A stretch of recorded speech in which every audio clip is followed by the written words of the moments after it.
Salut, bonjour à tous. La vidéo, elle a coupé là, pendant que je filmais l'autre soir. Donc, j'en étais à mentionner que, en fait, là où le problème est, c'est que j'ai pas structuré non seulement mon entreprise, mais la popularité qu'elle a eue au niveau de la transmission des émotions, de la transmission des images, du procédé de création, qui est en fait la création de contenu elle-même, par mon processus créatif. Donc, ça, je pourrais revenir sur une vidéo où est-ce que je pourrais expliquer en détail mon processus créatif qui est en fait lié à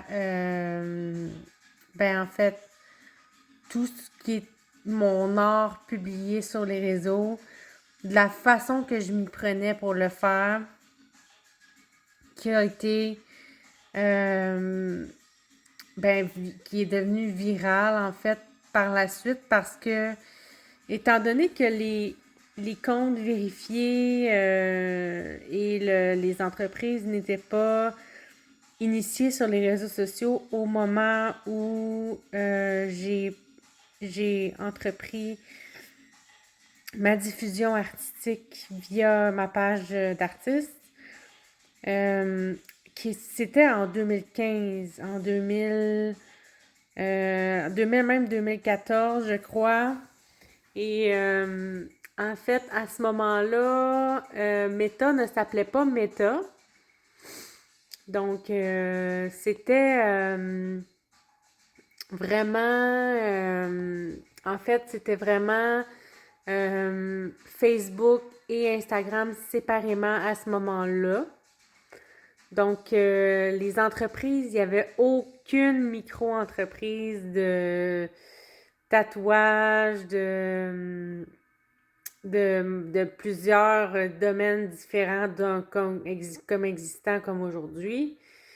Il n'y avait rien de ça, évidemment, parce que si on voit aujourd'hui, il y a des micro-entreprises dans plein de domaines différents avec des travails qui ont été créés par le web, par le fait de qu'il ait existé la création de contenu. Donc, c'est quoi la création de contenu? En fait, la création de contenu, ça peut être du UCG Content Creation, ça peut être, en fait, des images créées qui sont, monétisables. Dans le fond, en fait, c'est que ça peut être du contenu généré sur les réseaux sociaux qui permettent de gagner un revenu pour l'influenceur ou le créateur, bref. Euh, c'est ce que les gens font aujourd'hui en 2026, beaucoup pour gagner leur argent, pour gagner leur revenu. Dont moi-même, en fait, je publie du contenu dans le but, évidemment, d'informer, mais aussi dans le but de créer, de partager, de faire en sorte que mon contenu soit vu, que je sois évidemment dans la, dans la création, dans la gestion de mon entreprise, etc. C'est ce que je fais. Donc, mon entreprise, moi, c'est une entreprise web. C'est une entreprise qui est sur les réseaux sociaux aussi. Puis moi, en fait, ce que je veux aborder par rapport à mon entreprise, c'est qu'elle était vraiment populaire là, dans les années... elle est populaire tout court, en fait, parce que si je peux vous expliquer, t'expliquer là, ce que je veux, où est-ce que je veux en venir avec la vidéo, Je vais prendre un exemple. Ça fait des années que moi, je lance des cold calls à des agences, à des entreprises, à des gens, à des particuliers, ben pas des particuliers, des entreprises de travail autonome, en fait, pour, en fait, obtenir de l'aide pour mon entreprise, en fait, artistique. Euh, la vraie personne qui peut m'aider, c'est mon père, ça c'est sûr et certain, mais ça c'est une autre histoire. Je veux expliquer d'abord ce qui est arrivé pour que vous compreniez bien. Donc, je me suis inscrite à un genre de concours, puis je vous pose ce que j'ai écrit comme réponse lors de ce concours. Donc, si vous voyez quel est votre titre professionnel, entrepreneur, conceptrice, visionnaire, leader, innovatrice et influenceuse. On voit ici mes liens. Je vais poursuivre. En fait, ici, on me demande, avez-vous déjà participé au concours? Je dis que non. C'est quoi votre background? Je dis le cégep.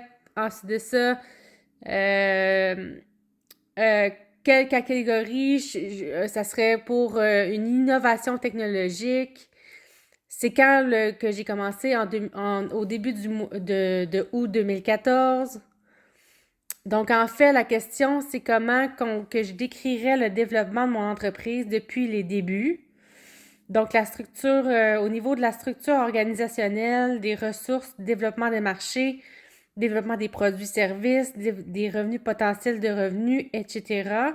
Comment que tu décris ça? Donc, en fait, moi, j'ai initié un mouvement artistique né en 2015 et j'ai baptisé celui-ci Lumina en 2025. Il s'agit d'un mouvement qui a eu lieu à partir de Facebook qui a influencé, dirais-je bien, la planète tout entière. Je suis très sérieuse dans ma déclaration car mon art a été initié à ses débuts sur mes statuts Facebook à partir de ma page d'artiste. Lorsque je faisais cela, de publier mes statuts d'artiste, eh bien, j'initiais du contenu de storytelling visuel avec des suites d'émojis ludiques encore jamais vues qui vendaient ensuite des déplacements de clients vers l'ancienne shop de tatou où je travaillais, qui a été ouverte par mon père à Boucherville. Donc, à ce moment-là, je créais des photographies artistiques inspirées de ma créativité sans répit pour attention ici, mon innovation respective, vendre à partir de mes statuts Facebook sans tunnel de vente, sans landing page, de façon directe et attractive. Donc, en fait, les gens s'intéressaient à mon art. Donc, ce qu'ils faisaient, c'est qu'ils me contactaient, puis ils prenaient rendez-vous avec moi pour faire, se faire faire un tatouage significatif. Moi, parce que j'ai eu un genre de crash concernant ça. C'est pas un crash, c'est qu'en fait, j'ai eu une période plus difficile parce qu'en fait, le monde entier, moi, a copié mon idée, a copié l'idée de mon père aussi. Puis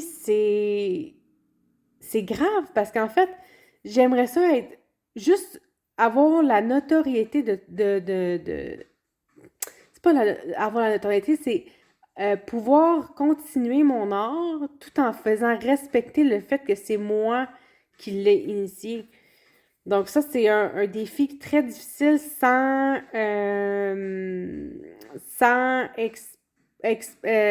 parce que sans exposition médiatique, que je m'en allais dire. Parce qu'en fait, les gens, souvent, vont être très, désolés, mais c'est vrai, ils vont être très immatures. Ils vont se dire, ah, ben, j'ai une opportunité d'utiliser ces dessins-là ou ce concept-là pour faire, moi, de l'argent. Et donc, je vais le faire. Tu sais, moi, personnellement, j'ai vu ça, puis c'est encore en lieu d'actualité à l'heure actuelle. N'importe quelle personne qui va taper le mot tattoo shop dans, dans la barre de recherche Instagram va tomber sur des idées, des concepts et des réalisations qui sont à l'origine, qui ont été publiées via la page de Québécois qui sont tatouage à Varennes, pas à Verchères, ni à Varennes, à Boucherville, mais on en a eu un à Varennes aussi. Et via MP Tattoo. Donc, en fait, mes concepts initiaux, mes dessins initiaux paraissent très simplistes, paraissent très simples, paraissent très neutres, en fait, mais ce sont des concepts qui ont été accessibles. Donc, les gens ont vu ces concepts-là. Ce concept-là, ils ont eu un impact visuel, un impact spirituel, un impact émotionnel sur les gens qui les ont vus. Ce sont des concepts qui ont été aimés. Et donc, ensuite, il y a eu une influence sur mes propres concepts envers les autres, et ben, les autres artistes surtout, et envers ensuite, bien évidemment, le public. Donc, mais ça s'est fait de façon non commerciale, impliquée par moi. C'est-à-dire que moi, j'ai initié les concepts, je les ai créés à partir de mes études, à partir de mes idées. Et ces concepts-là, ensuite, ont été vus, aimés, comme j'ai expliqué, par d'autres personnes. Et ensuite, les gens s'en sont inspirés. Et on voit quand même, puis je pourrais vraiment là, expliquer que mon langage visuel et ma trace artistique, mon élan, ma création artistique est présente et est vraiment évidente dans la majorité des tattoo shops qui existent aujourd'hui. Puis je vois ça même quasiment comme des disciples. Parce qu'en fait, tu sais, pas des disciples au sens vraiment littéral. Je parle vraiment au sens de représentation directe d'un concept ou d'une image créée qui est en fait utilisée pour reproduire l'image et donc en tirer profit à partir de ce que les gens ont vu déjà sur le web, mais qu'en fait, ce fut initié par moi qui ne l'avais pas vu avant, nulle part. Donc, moi, en fait, moi, j'ai créé ce langage visuel-là de toutes parts et je l'ai conceptualisé, initié, innové de façon à ce que ce soit induit sur les réseaux sociaux par un statut Facebook ben, que d'ailleurs également été massivement copié. Donc moi, étant donné ma création sur les réseaux sociaux à partir de ma page Facebook MP Tattoo, qui a été reconnue par Yahoo Finance, soit dit en passant, c'est une campagne publicitaire ben, c'est pas une campagne publicitaire, ça, j'aimerais ça en faire, mais j'aimerais plutôt, en fait, disons, plutôt utiliser des médias populaires, avoir des entrevues pour diffuser mon message, mais tout ça pour dire que moi, cette avenue-là de partager là, mon art s'est faite graduellement sur les réseaux sociaux et j'ai pas. Écoutez, je vais continuer de lire la lecture pour que vous compreniez, là, mais j'ai pas vraiment de solution à ça. Tu sais, j'aimerais ça pouvoir. Parce que j'aimerais ça pouvoir parler avec les gens qui ont mon art, qui utilisent mon art, en fait, de façon massive. Donc, tu sais, dans les médias, il faudrait que j'envoie un message, que je distribue euh, mes pensées concernant les gens qui utilisent mon nom, en fait, parce que imaginez là que vous voyez euh, à chaque fois que vous ouvrez votre Instagram, que chaque post que vous voyez, ça contient un peu de votre participation, un peu de votre influence, un peu de votre art. C'est quand même un gros statement, un gros exploit. Puis moi, ça serait de représenter ça, mais de pouvoir être capable de continuer de créer mon art. Parce que ce que je vois sur les réseaux sociaux, c'est une partie de ce que je suis capable de faire, de mon art. Mais c'est inachevé. Donc, ce que je vois, c'est comme si que moi, je suis dans une classe d'élèves. OK? Puis là, moi, je suis le professeur, puis je crée l'art, je le crée au tableau. Puis là, les élèves, ils créent leur dessin à eux sur leur feuille. Puis après ça, le cours, il est fini. Puis là, ben, eux autres, ils continuent leur vie.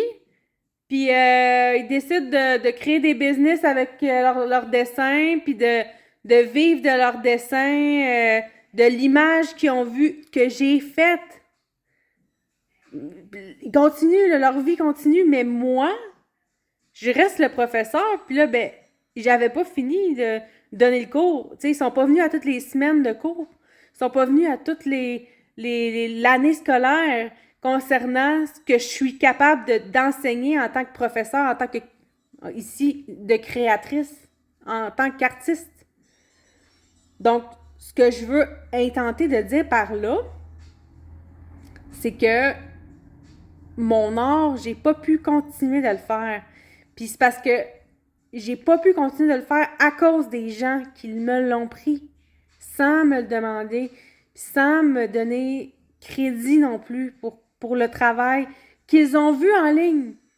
C'est des artistes amateurs, la majorité, puis c'est pas grave, mais c'est de dire j'ai vu ça à tel endroit. Ça vient pas de moi. Puis c'est de bâtir, parce que là, eux, ils bâtissent leur vie, leur carrière sur des éléments artistiques que moi j'ai créés. Donc, c'est tout un. Tu sais, c'est flatteur, là. C'est très flatteur.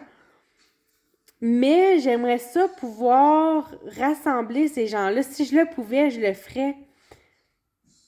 Puis je dirais, écoute, moi, je peux continuer tu sais, de faire de l'art, mais moi, ça vaut quelque chose.